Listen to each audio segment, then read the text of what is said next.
Hi guys, welcome back to my channel. So today we have little Holly with us. I decided to steal her from my daughter's room and change her into something a little less wintry. So we're gonna put her, this is from where? From the Baby Gap. I love this color. It's like a very soft lilac. It's so pretty. With the little underpants. I'm gonna have to put her white t-shirt underneath, only because this headband, only because she doesn't have full arms. But yeah, I decided Holly had enough time in this outfit. Also, I'm gonna be, well, as I change her, I'm gonna do Mia's Dolls and Fun tag, Reborn Baby University tag. So yeah, actually, you know what? I'm gonna get this brace off my hand and we will be right back. What shouldn't be in this picture? Easton.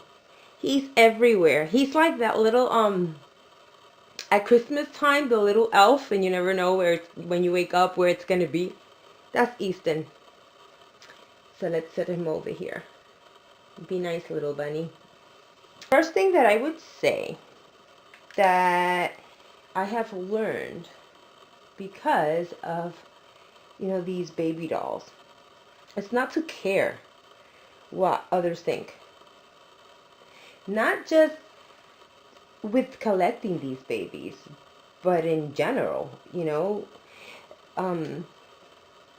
be myself and do whatever makes me happy. There's been so many times in my life that I have done or been someone or done something for someone, that I did it because it's what was expected of me. I did it because it would make them maybe appreciate me more or love me more, and that's not the way it's supposed to be. And with these babies and in not caring what people thought about me collecting these babies, it also taught me, it almost like it woke me up to something that I was in the habit of doing for most of my life, and that was being being something to someone that wasn't me, just because it's what they wanted or they wanted to hear, and stuff like that. But I learned not to care about what others think about my dolly hobby. I just realized how much of myself I would hide to please others, or how much work that takes mentally. Is exhausting. Like me for me, or not at all. But love someone or like someone without judgment. That's what I'm really big on, that saying. No judgment. Especially if you don't know someone or ouch, my thumb snapped. That is why. Ouch. That is why I had that glove on. And yes, why am I making a video then? Changing video? Because I had to.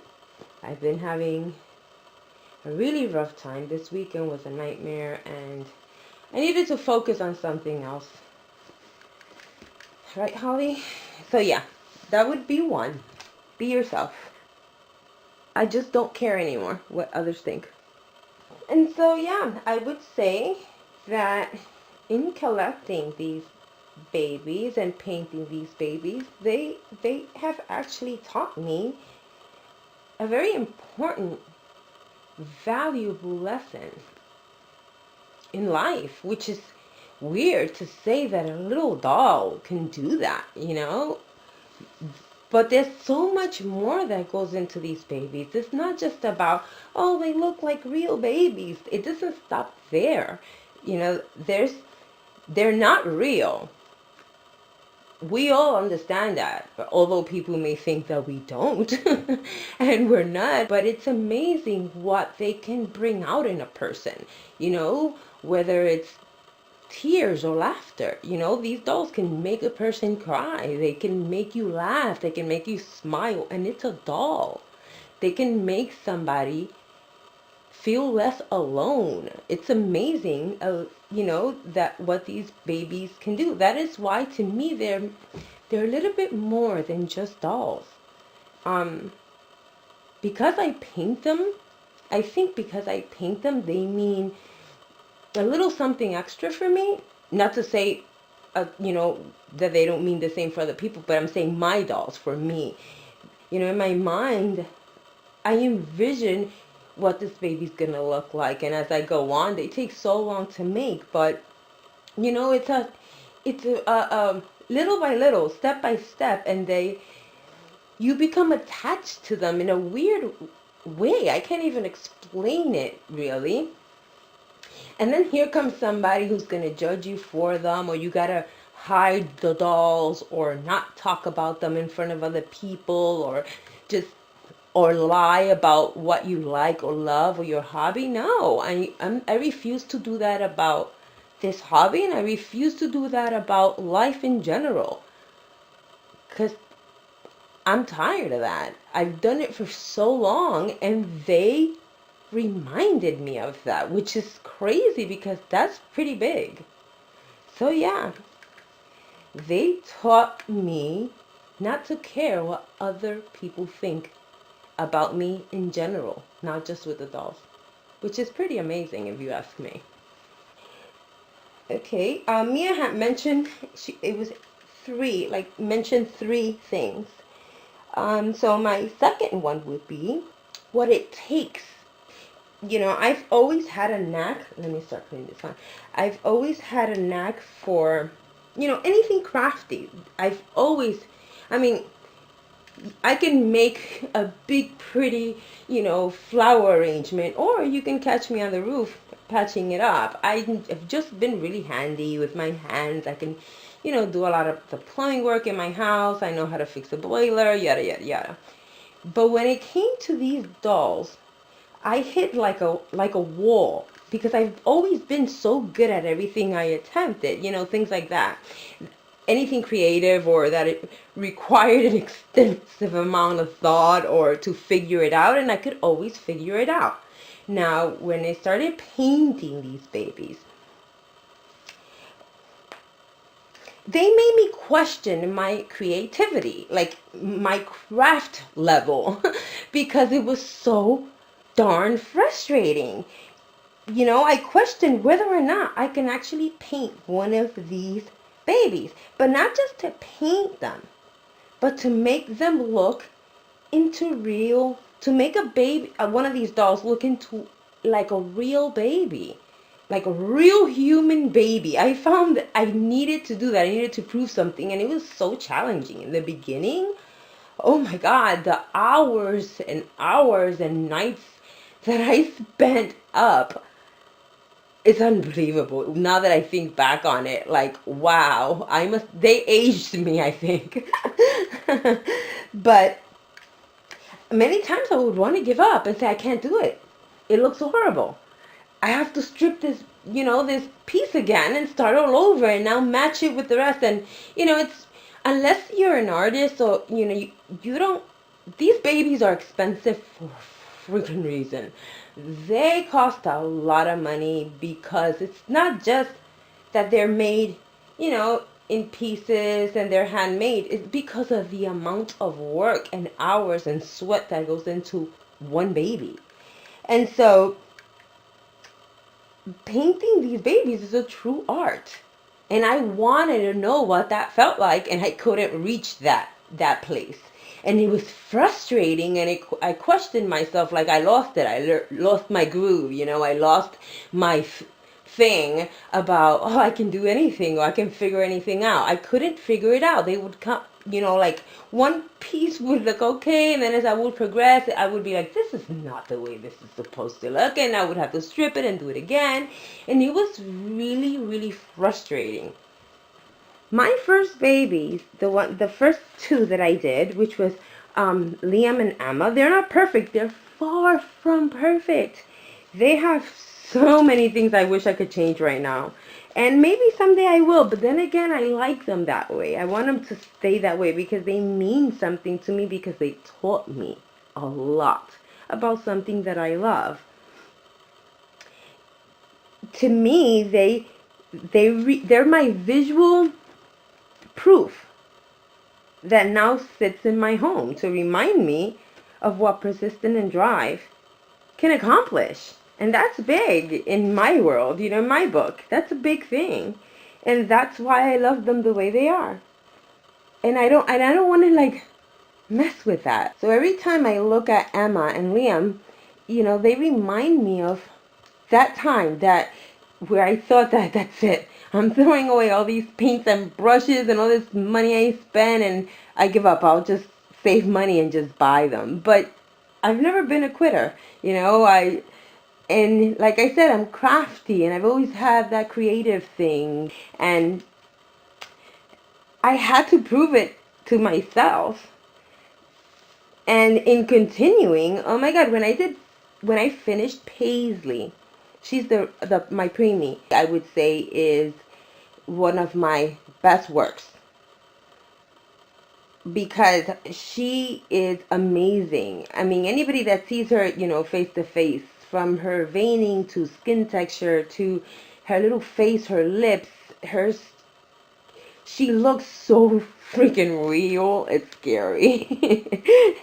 to a point, to some people, it can be a little eerie. But there's something about painting that's so rewarding for me, to finish a baby and put on its first little outfit and remember where you started, whether it's weeks ago, months ago, but it all comes together at that moment when you're putting that baby together, and right before your eyes, even though you made it, you're like, wow, it's so cute, or oh my God, I love it, or oh my God, I gotta sell it now, or whatever. But it's amazing.